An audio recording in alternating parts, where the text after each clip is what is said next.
পৃথিবীর সব থেকে বড় কষ্ট, যার নাম মায়া। পুরুষ বাঁচে অন্যের জন্য।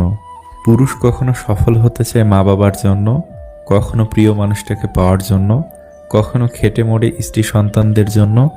যখন নিজের জন্য বাঁচতে চায় তখন আর সময় থাকে না। আপন অনেক ছিল, কিন্তু যখন পিছনে তাকিয়ে দেখেছি তখন ছায়াটাই আমার সাথে ছিল। স্বাদ ছেড়ে দিলে শরীরের লাভ, বিবাদ ছেড়ে দিলে সম্পর্কের লাভ, আর চিন্তা ছেড়ে দিলে জীবনের লাভ। যে দোষ করে ক্ষমা চায় সে খুব সাহসী, যে প্রতিশোধ না নিয়ে ক্ষমা করে দেয় সে শক্তিশালী, আর যে সব ভুলে যায় সে মহাসুখী।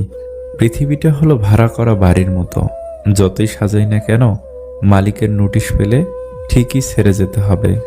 শেষ পর্যন্ত আমরা কেউই একসঙ্গে থাকতে পারবো না, কাউকে না কাউকে আগেও পরে একা হতে হবে।